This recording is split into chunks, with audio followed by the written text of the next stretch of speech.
Hello and welcome to Cooking the Books with Heather. Today we're going to be making another sort of back pocket recipe. I forget what she calls these, but this is a roasted garlic butter from the Poole cookbook. We need this for another recipe that we're making, but it will keep in the refrigerator or the freezer.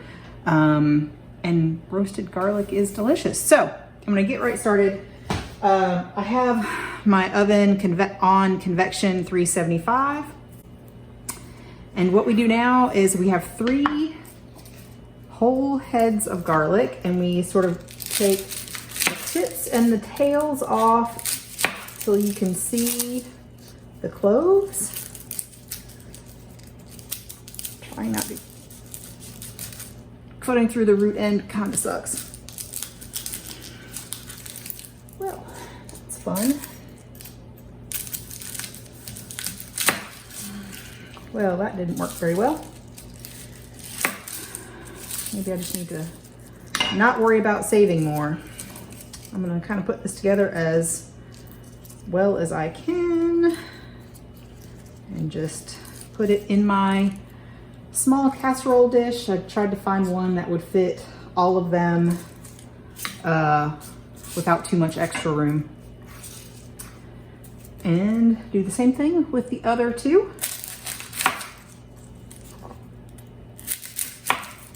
The goal with this is to be able to squeeze all of these cloves out later.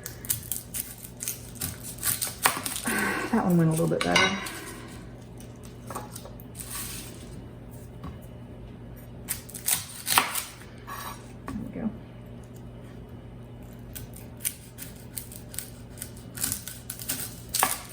There we go.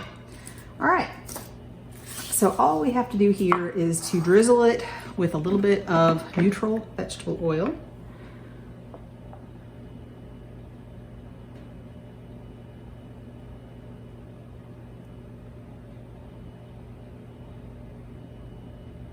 Just trying to get it on the garlic itself, but some of it will go down into the dish. It's fine.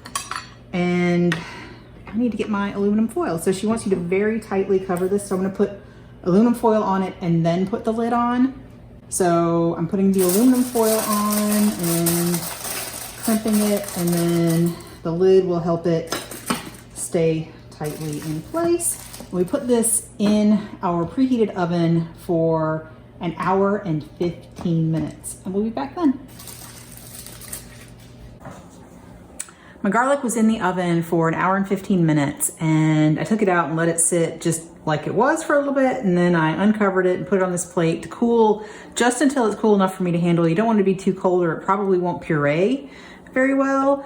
But now we're going to squeeze all of these out of their paper. I have some of them that are separate, but that one's pretty dark. I'm not sure. I'll put it in there. We're going to puree this and then strain it. So it'll be anything that doesn't puree or strain will be taken out. So if it's a little dark, it's okay. So right now I'm just trying to get all of the garlic cloves and none of the paper, none of the skin, and finish that.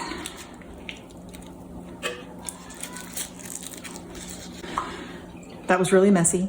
My garlic stuck to my fingers a lot, and I hope that this is enough to puree well in this food processor. It seems like you need kind of a smaller one for it maybe. I do have a small bowl that fits in it, but I didn't think about that. Anyway, we're gonna process this until it's smooth, and I'll probably stop and wipe down the sides a couple times. This is loud, so my sound editor will deal with that. This did not work very well. This was just not enough stuff for a large food processor. But the next step is to push it through a fine mesh sieve. So I'm gonna try to see how much is left when I do that, and how many chunks I end up with. We'll see how this works out. So I've got my fine mesh sieve and a bowl to catch the bits. I'm just gonna get as much as I can. I feel like I've lost a lot of it. and that'll be hard to get all of it into the sieve, but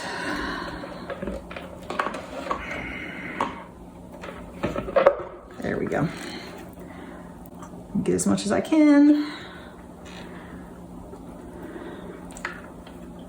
Basically, as soon as I turned it on, it all just immediately went to the sides and stuck. So I think a smaller food processor would be better for a smaller, you know, a relatively small batch like this. I assume she makes huge batches at the restaurant, and maybe this is not a problem for her, but now I'm just trying to force as much through as I can. It's not going very well.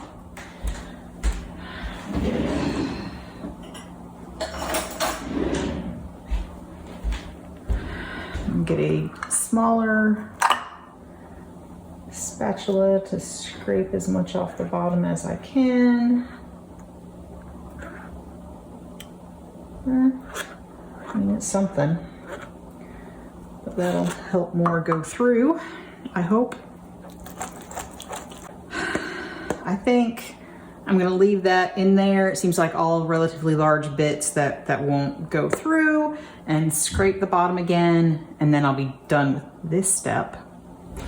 Now I'm gonna soak this and clean up and set up with now the stand mixer to mix this with butter. Be right back.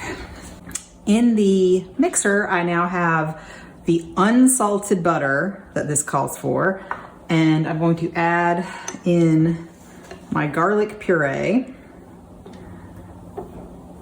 And I've had the butter sitting out for a while, and I cut it into like tablespoon type size to help it come to room temperature a little bit faster. We'll see. Hopefully this will come together pretty well. We'll see.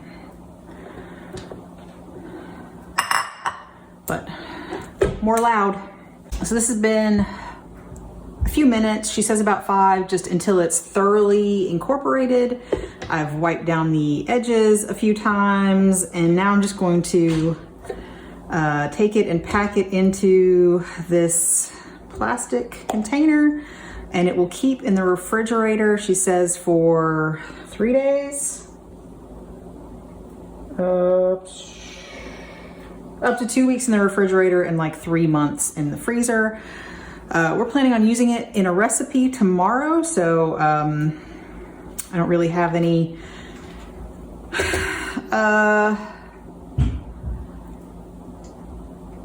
idea what else to use it for besides that recipe. I mean, you could probably put this on bread and toast it, and anywhere you want garlic and butter, you can add this, and it's a good garlic flavor. But remember, there's no salt in this recipe, so if you do a garlic bread, you'll definitely want to add probably some finishing salt or some Parmesan cheese, which is salty, something like that to give you a little bit of saltiness.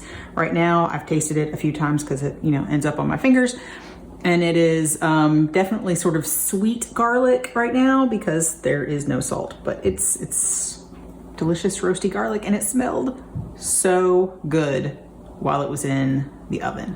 So good. I'm just gonna put this in here for right now, since we are planning on using it, but if you wanted to freeze it, I would probably wrap it up in plastic and make a log.